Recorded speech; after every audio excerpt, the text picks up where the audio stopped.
Good afternoon, everyone. And I'd like to welcome everybody to the 37th RAA Annual Convention. For those of you who were with us last year in Nashville, who may have suffered through my karaoke version of Hank Williams Jr.'s Family Tradition, you know that I cannot sing, especially country western. But I can quote country western lyrics, because they really sometimes just say it all. And when I'm asked, and I'm asked almost regularly, of how are we doing, how are the regional airlines doing, given the challenges this industry is facing, I channel my inner Tanya Tucker, and I say we're doing fine. We're hanging out, hanging in, and hanging on. But that's just me being a smart aleck, because in reality, our airlines, this industry, all of you in this room and your colleagues, you're doing a whole much, much better than just hanging in, a hell of a lot better. And here's why.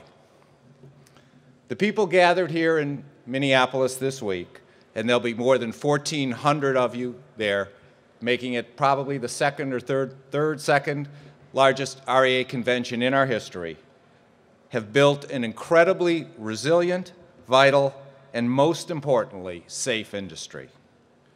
Regional airlines continue to operate one-half the nation's scheduled passenger flights.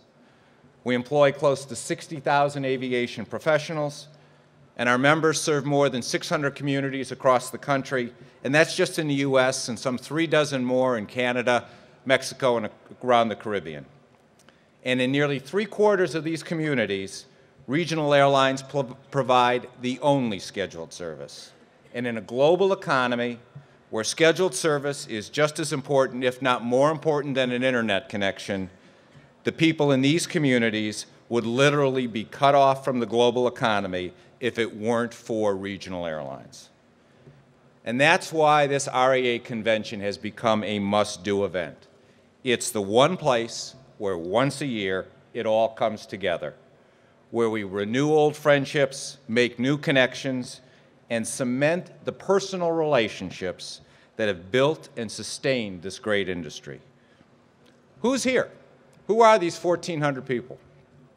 Well, it's everyone from the frontline employees to the CEOs, from not only RAA's member airlines, including our newest member airline, Seabourn Airlines. And Dave Ziemer, if you're here, raise your hand, Dave. Congratulations on being our newest member airline, and yes, we are going to add the Virgin Islands to the possible list of convention sites going forward, at least for the checkout trip, I would say.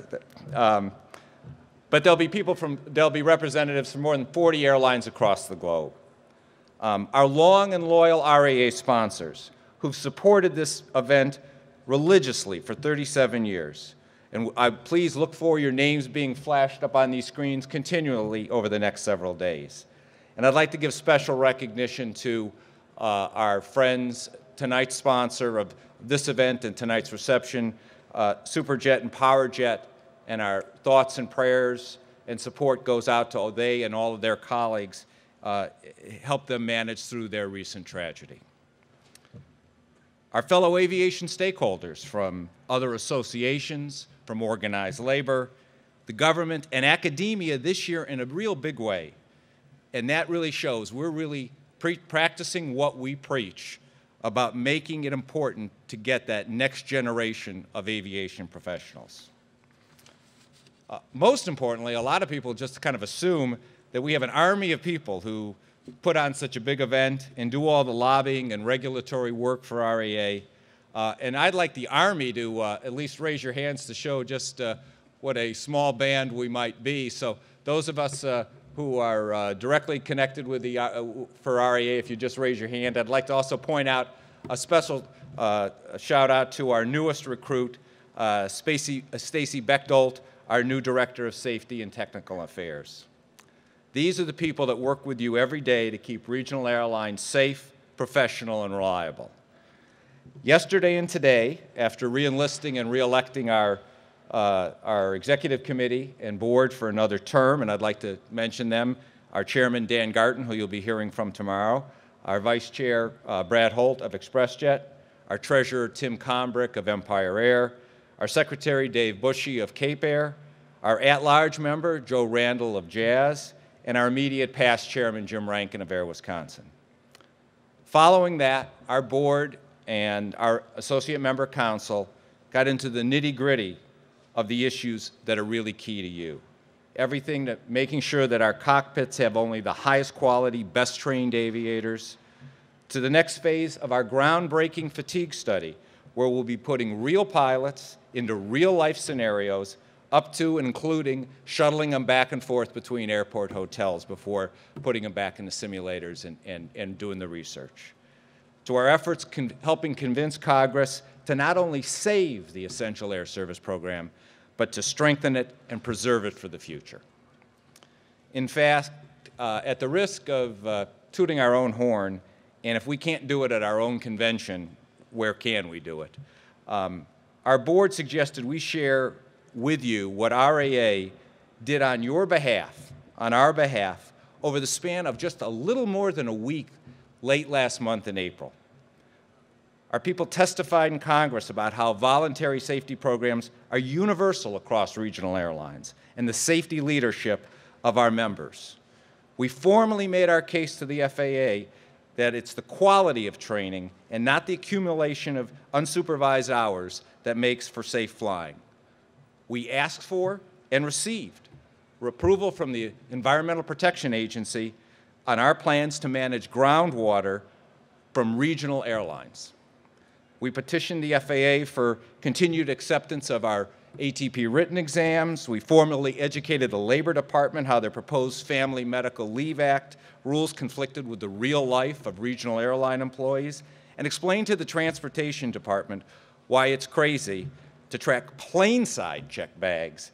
Hell, they go right on the plane, and most of them wind up with the right passenger.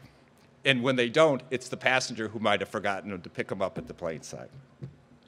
We talked about the great work and important work you all do, and we spread that across the nation's news media, from the New York Times to CNN to Bloomberg, dozens of local and trade publications, and that's just in 1 week.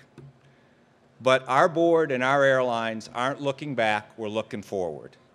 And we're going to be paying special attention to how to increase the value of our association and this convention to you, our vendors, our sponsors, our attendees.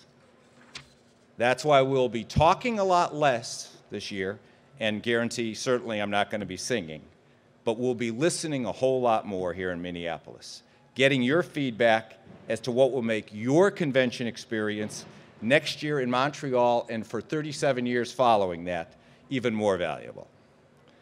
I'd now like to introduce two special people that have helped put this convention together.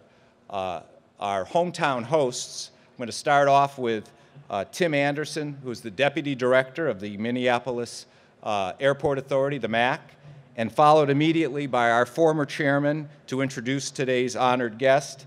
And as I've said, he's our former chairman and he's our #1 cheerleader from our hometown host, Trans States Holdings, Compass Airlines, Rick Leach. So with that, if I could introduce Tim.